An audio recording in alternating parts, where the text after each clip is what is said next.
Hi there everyone, today I'm reviewing Cypher, Lord of the Fallen by John French. So Cypher is perhaps the most enigmatic, elusive and errant figure of 40k. He's one of those figures that have not been completely explained in 40k lore, and to my mind this is a good thing. Sometimes that element of mystery works well, just as I think it did with Necrons back in the day.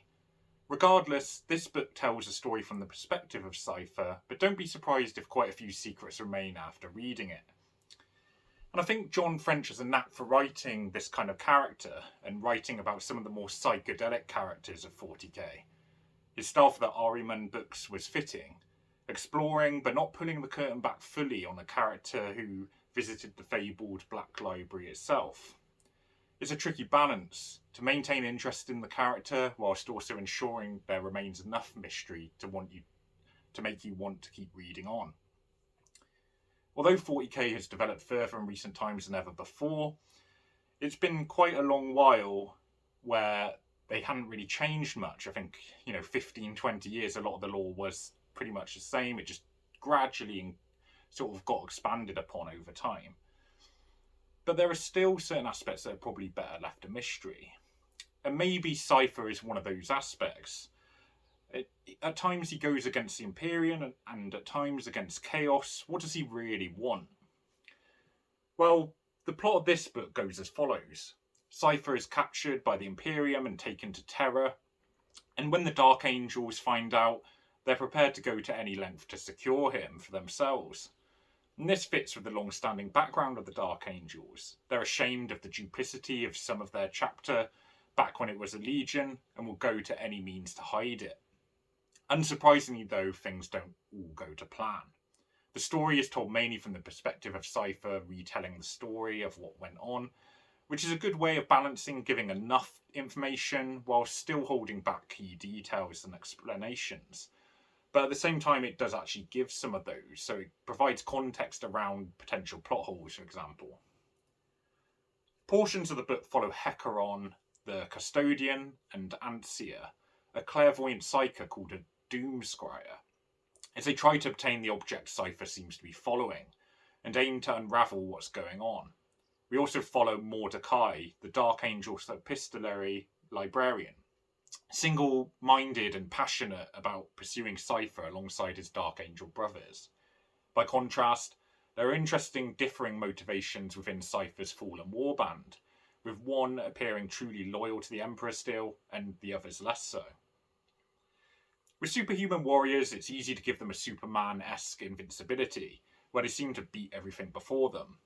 With Primarchs or someone like Cypher, who always seems one step ahead, this can be dialed up to 11 out of 10.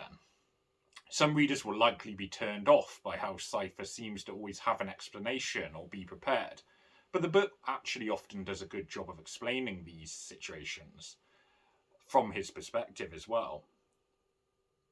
The action and descriptions are very 40k in the book, and a big plus point.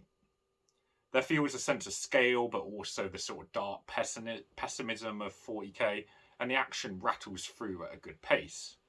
A custodian fighting feels like a custodian fighting, at one point tearing through several space marines. French is almost always effective in his books at writing compelling descriptions such as these. The dialogue can sometimes be a bit irritating, not giving you much detail but sometimes lording it over you, or at least Cypher does. Whereas one section where Cypher is talking about what's important is not necessarily finding out the truth, but rather having secrets, verges on a bit annoying when directed to the reader, even though it is certainly in character for Cypher. And I think this is where the tricky balance that I mentioned at the beginning of the review can fall down slightly. John Rand's narration of the audiobook is good, although I feel he does less of a good job of providing dynamic voices for differing characters and types of characters, as other narrators such as Jonathan Keeble or Timothy Watson do. Having come from Timothy Watson's reading of The Lion, Son of the Forest, I was really missing his narration of disturbing chaos voices. John Rand's narration here, though, is by no means bad. It's pretty solid throughout. As a no-spoiler review, it's hard to talk plot points too much. The book doesn't reveal too much about Cypher, but there are some links to the Emperor that are certainly interesting. The ending was quite a cliffhanger and raises more questions than it answers, and it will probably be divisive in terms of what people think of it. Personally, I liked it, and it made me want a sequel. But there is a danger in finding out the truth, as Cypher warns us repeatedly, and perhaps it will remove a lot of the exciting mystique if we find out too much. So, in terms of final score, in conclusion, French was certainly the right choice to write this book. It asks questions, it keeps you guessing, but it has an interesting and diverse cast of characters to take you on that journey, while still maintaining the pessimistic awe of the world of 40k. It may frustrate some people at times, Cypher being one of those characters always one step ahead, but his journey has definitely been prepared as a crucial one, which this book seems to indicate, and is well worth following as a result. So I'm giving this one an 8 out of 10. Really enjoyable read, which could be quite divisive, I think. But I think French has a knack for writing some of these more psychedelic characters of 40k.